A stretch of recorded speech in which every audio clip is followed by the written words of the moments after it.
What is up, everyone? Mitch back here. Welcome back to the Aviator channel. Hope everyone is doing well.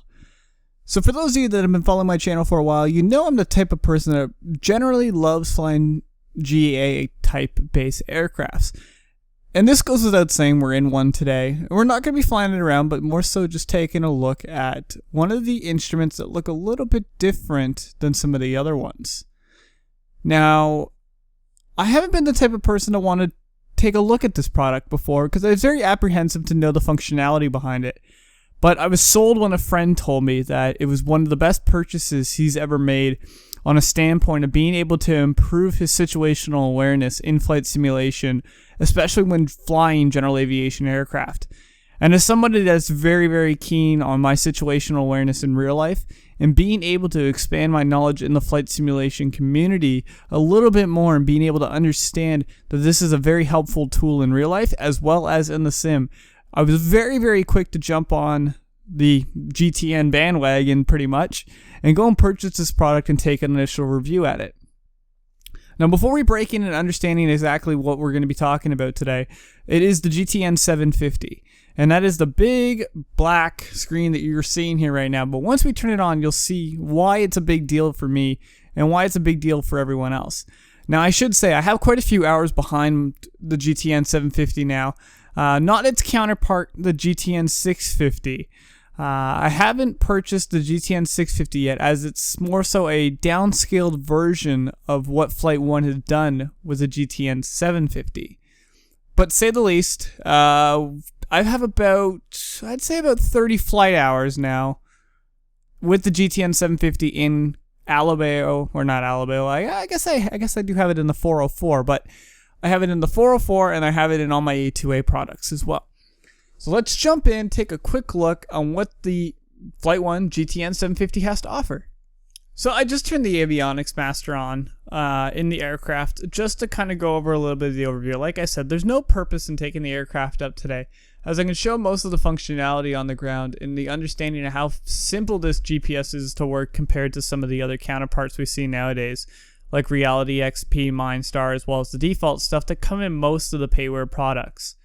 Now, the reason which was the big selling point for me is some of the features that are incorporated that I will show you today.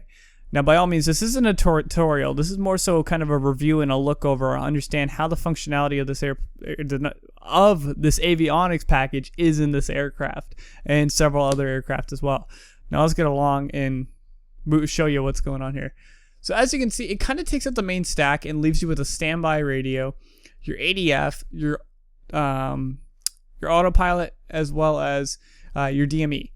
Now, this is very important because that brings a few things up into the top here, like your transponder, your Nav 1, and your Com 1, as well as several other things that are very important to the operation of the GTN750. So I'm just going to bring it forward and show you kind of the functionality and how it's all based around and how well laid out it is. So you have two knobs. You have your volume selection knob for your Com radio, and then down here you have your tuning knob for your Com, and if you push it in, it brings it over to your nav, and then you'd be able to tune your Nav radio as well. There you go, and that would tune your Nav radio, and if you push it again, it brings it back over to the Com radio. But there's a simpler way to do that, and it's all based on the touchscreen display. So if I come up to the standby, I click on the standby Com, and let's say I want to set the Unicom frequency 122.8. I can either hit enter, which is going to put it into the standby, or if I was to type it again, I can actually hit transfer right away, and it's going to flip it for me right away. Now, this is very helpful if you're someone that's on the fly, you're in the air, and you want to be able to transfer frequency. So you're assigned a frequency of 132.2, and you want to transfer it right away. Boom, it transfers, and now you're able to contact Oakland Center, in this case, from where the airport we're at. Sitting in, I guess we're in NorCal right now. So moving on, we're going to move along to the next section, which is the audio panel. And it can be split up into several different things. There's no need to go over somewhat a lot of this, but it's very crucial if you're shooting an instrument approach of one thing that I found pretty interesting, which is the marker audio. Being able to hear the inner, outer, and middle marker is very important in some cases. So the marker is very important, but you also got to make sure you click it on up here. And as you can see, if you click it on up here, it should transfer down to the unit. And that's what's very important. So this is a very, very important tool as well from what A2A put in, is making sure you use the KMA26 alongside with the GTN750. And if you don't, it may not work. As you can see, I flick it off here, it automatically comes back on. So using it up here is very, very important. Now backing off the audio panel there, we come down to the intercom. This is more so based on the real airplane. And as you know, or I guess I should explain a little bit, 95% of the integration is put into the simulator on this unit. So this thing is 95% real to what the real unit would be in the airplane. So most of the features that are in the real GTN750 are transferable into the simulation, which is really, really cool, because if you're someone that has the opportunity to run an aircraft with a GTN750 in real life, it's kind of transferable. But at the same time, you have to remember Flight1 puts a disclaimer on this product saying it should not be used in real life. But it's really cool to see how the integration is compared to the real unit. So going back to the intercom setup here, this is more so, say if you have a passenger alongside you and they're making too much noise and ATC is trying to give you a descent instruction, you want to make them quiet, you can make them quiet through the intercom, which is pretty cool. And now the mic 1, mic 2 is interesting. So if you're somebody that runs COM 1, COM 2, that's how you'd switch that. But once again, you have to use the KM26 for this to work. So you have to switch over to COM 2. You're monitoring COM 2 in this case, and you can actually switch the mic over at that point and be able to communicate on COM 2. And that's how you switch your mic. So there's COM 1 mic, COM 2 mic, and then you're monitoring these ones at this point. But let's just say we're running one. So next to the mic selection and the monitoring selection for the headset, you have your transponder, which is once again very, very useful. So let's just use a typical VATSIM code. That's not a typical VATSIM code. 2200 is a typical VATSIM IFR code. And then you have your modes: standby, on, and altitude reporting. So very, very important. To send to ATC, you can run in the on mode, or if they want to send the information of your altitude to air traffic control as well via the transponder, you do altitude reporting. So altitude reporting is pretty crucial. But as you can see, we'd select altitude reporting, we'd hit enter, it'd transfer our code, so we're on 2200 and we're sending via alt. And you can see in the on mode too, it would just say on, and if we were on the ground, it would say standby. And actually, there's another mode that you can't select here, but if you were just to come in from an approach land, it actually switched to GND and it'll actually stay green, which is pretty interesting. And if you experiment with it a little bit, you'll see what I mean by that. And if we were to switch back to the normal VFR code, it switches it back, and there you go. And you'll notice that the ident is blocked out on the ground when not in standby mode. And if you switch it to alt mode, it gives you the ident, and the ident is sent. Moving on from that, you have your Nav Radio. Once again, very useful for if you're tracking a VOR inbound, or if you're shooting an ILS approach, or a localizer approach, or a backcourse localizer. You exactly know the amount of approaches. Most of you guys are pretty smart when it comes to that. But very, very crucial. Once again, if you can put stuff right in the standby and transfer it right away. So let's say 11.4.5, transfer it right over right away, and there you go. It's from there. Perfect. Now let's move along to the meat and the machine of the GTN750. This is the stuff I really, really enjoy. This is the main reason why, after watching a few videos online from a few well-done YouTubers, Peter being a very, very close friend of mine who's done some incredible videos with the A2A182, he was one of the main reasons why I wanted to get the GTN750. So thank you, Peter. But moving on from that, let's take a look at what this has to offer when it comes to the displays and the utilizing these 12 display units right here. So map is the main and crucial one that you are going to use. And as you can see, the airport that we're at, Kilo Fox Oscar Tango, which is an Orbix airport. And I can show you by that here in a second. Looking at the side here, got some AI traffic, or not some AI traffic, some default models there. But moving back onto the display now, you can see it kind of has all the safe taxiing. I believe it's got safe taxi for most of the all of North America, and I believe some European airports it might. I can't quite remember, but I know North America is relatively covered by the safe taxi system. So as you can see the taxiways, the runways are numbered, and it's great. Just so you can get an idea, this is your current altitude that's kind of based off your altimeter as well. So as you can see, we're at 396 feet, and our altimeter pretty much agrees with that. Our track is 001, which that's actually not based on anything because we're not facing the proper direction. There we go. Now we are. Our gyro's not on, so it's not going to work. Ground speed is 0, and then it gives you a ring on how much the ring is. So 1,500 feet if we were to zoom out. Or actually, that's zooming in. Give you an idea. So there's 1 mile ring, 1.5 miles, 2 miles, and kind of give you all the reporting points. So let's just zoom out of here a bit, so you can kind of see. I think San Francisco's just around the corner here. I think there it is. San Francisco's all the way down there. But if you zoom back in here, you can see kind of the airways are drawn, the VORs are drawn, the intersections are drawn, and if we get in close enough, you can actually see the towns that are drawn, which is really interesting and really useful as well. And it kind of gives you an idea, and it also kind of gives you a distance range here on how much it would be in retrospective to the display. Very, very interesting. Once again, I have this set up into my own personal preferences. There's so much you can do to set this up for your own personal need. Just like the frequency, there's either the 2 decimal point or the 3 decimal point. I have it set up for the 3 decimal point right now. And this all can be done into the map setup as well. So as you can see here, the weather, this actually isn't modeled, but you can set your traffic range, what type of traffic you want. You can set what airspace you want on display and on the map. You can display how much information you want on the map at one point or another. What range everything's going to display at. And once again, what the map is. And it just goes through so much information. I just have the low chart selected. Essentially for like the 172 here, you're not going to see it up in the higher jet airways. So you just set it to the low and no need to see the jet airways. Charts are for like the approach. You'll see that in some later videos where I go really more in depth with the GTN series here. So CDI is pretty interesting. It's the switch between GPS and nav. You can do that by here, and it's going to switch it on display, or you can click the CDI button, and it's going to switch it over for you.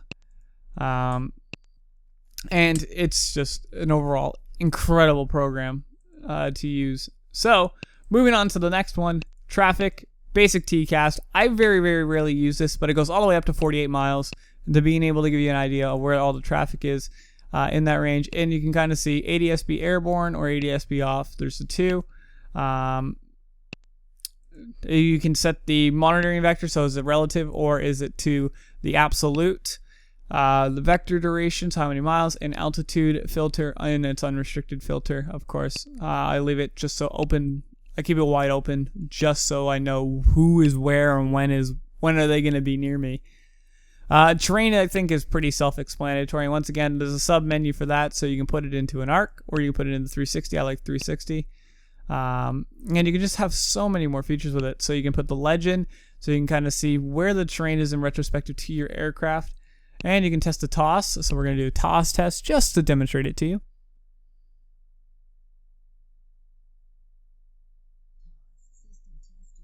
And now you can see how toss is integrated into the to the legend there and integrated into it. So I know I might be going very fast here. I know I'm stopping myself 15 minutes into the recording here just to say this. I just don't want to be going too fast. I just kind of want to get an overview of everyone here. Weather, once again, none of this works, so there's no point in me showing you that none of it works. Charts are really cool. So all the charts for most of the North American airports, I should say most because I found a few that aren't, are integrated into this. So as you can see, this pulls all the information you need for specific fields up onto this display, and you can bring it into full mode so you can read all the information for specific airports that are covered. And it will do it for that one airport. So for the airport we're at, which is this one right here, Rotterdam. Takeoff, minimal, obstacle, departure. Here you go, departure, blah, blah, blah. Climb direct to the FOT VORTAC. Continue climbing the holding pattern. And there you go. Gives you all the information you need. And actually, we got to go back to charts now. And we'll go back to the split. And you can see that's just the takeoff minimums based on that, on the information. If you go to the approaches, you can see the approaches that are in for the airport. So it's going to load the GPS 11 for us, and it's going to draw our fantastic little airplane where it would be too. So it gives us an idea on where we are in retrospective to it. And if I go back to the map mode, or this one right here, it would actually overlay if we had the GPS programmed in for that approach. It would actually overlay it as per this menu option right here where it says charts. Like I said, I'll cover that in a later video. But moving back to the charts page here, it has the departures as well. There's no SIDS available here. There's no arrival available here. And if we click on airport information, it's going to give us all the information we need for this airport. The elevation, as well as kind of an overview. If we go back here, you can see what type of fuel it has, UTC time minus, procedures, the procedures that are offered at the airport, the runway layout, and how long it is. So 4,005 feet by 100 feet, it's a hard surface, and runway 11 is a right traffic, and runway 29 is a left traffic. Frequencies based on the airport, the AWOS. So if we actually click on that, bring it up here and bring it up here, is it going to work? Is it going to work? It might not work because of flight simulation. Flight simulator does not like that frequency. But all frequencies are transferable from specific submenus, which is relatively cool. And being able to have that function. So I want to know what center I need to contact within the region of Rotterdam here, or Rottenville. I click this one, and it says Seattle Center. Boom, I can contact Seattle Center on 124.85. And it's very, very easy and very useful to have that information. Oh, and once again, there is the menu on if you want to invert the colors to make the approach, or make them the nighttime option as well, if it's going to work. There we go. That's for nighttime plates. Everyone knows it's funky looking at that. But that's for when you're shooting a nighttime approach and you don't want too much light coming to the flight deck. Moving on to that, we got the flight plan. This is pretty interesting. Let's just throw San Francisco in here. So it will always put the airport that you are on the ground at, which is really cool. And we're going to add an arrival airport. So let's add San Francisco. SFO. And we'll throw San Francisco in there. And I don't think there's any. Let's see here. Let's go to the FOT VOR. So let's go FOT. It's probably going to add it in afterwards, isn't it? Yes, it is. So this is where I made a mistake, and I can show you my mistake. So you made a mistake like this. You go ahead and remove. Yes, I'd like to remove that VOR. Click on the Rotterdam Airport, insert after, and you want to go FOT. There we go. And after that, you can look on the airways, load airways. You can look at the airways off that. So let's say Victor 195. Let's see, does it go down to, right to Oakland, nice. There we go, so we can draw something very, very fancy like that. Where it's going to close, go ahead and load that in. Right into the San Francisco airport. And we go back, and we go to map, and we can actually see it's drawn our route all the way down into Oakland and into San Francisco. And if we want to center back on the airplane, we just hit back, and it brings us back to where we are. And you can have access to your flight plan right there. You can collapse all the airways right here. It's just such a great tool to have. I just wish I could cover everything. This video is going to be extremely long in this case. Moving on to the next one, you got your procedures. Once again, this is pretty much based off a submenu, but you can see all the arrivals based on this one. So let's load one up, just a random one. FOT, because that's where we're at. And we'll go ahead and say we're landing. It's based on our runways. Good. Go ahead and load that up. And it's going to draw our arrival procedure into San Francisco. And I know it's a little funky now because of what we were doing for our route, but as you can see, the arrival is actually drawn in there right here, even though we actually had a flight plan that was taking us this way. But that was just to demonstrate that right there.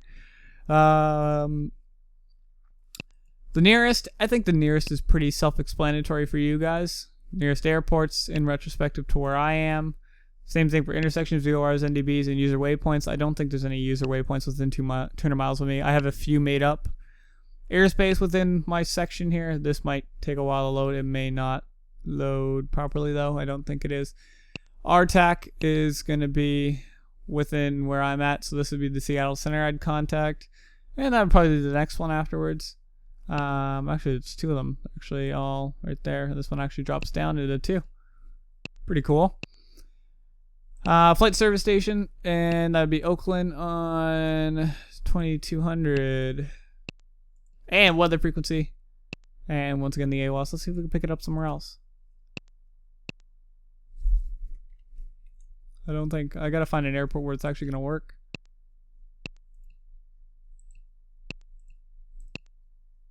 No, it's not gonna work on any of them, sadly enough. But there is so much information here. It's just incredible on what is covered under all these circumstances. And I'm definitely going to be doing another video to talk about each one in particular. The utilities page in and around itself has so much information I'd love to discuss. To really go into detail, like the V calculator, it calculates your top of descent, trip planning, fuel planning, intensity, altitude, true airspeed and wind, rain prediction. This is really cool. This is awesome. Yep, rain is available, so we can shoot a proper approach into there. Flight timers. So as you can see, am I going to need a timer for a procedure turn? Start this timer here. This is very crucial for a procedure turn. 45 seconds. Everyone knows how a procedure turn may work. And go ahead and reset the timer there. Scheduling message. You can set scheduling messages to set up. So let's say I want to say hi to you guys. Let's go hi. Let's just say hi. And I want to say 1 time. And let's say 2. Enter. And it should pop up. Message. Here it is. Hi. It's so cool, hey? It's so cool. And then it's got some checklists built into it. This is mainly based off the A2A stuff. So what A2A is built into their airplanes, because they made the integration towards the 172, the 182, the Cherokee, and the Comanche built in with the Flight1 GTN750.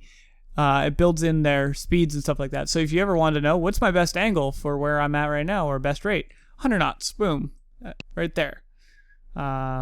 Which is relatively high for a 172 the last time I checked, but I may be wrong. Moving on from that, there's the clean screen function, which is for the real airplane, of course. And that really goes into it's self-explanatory there.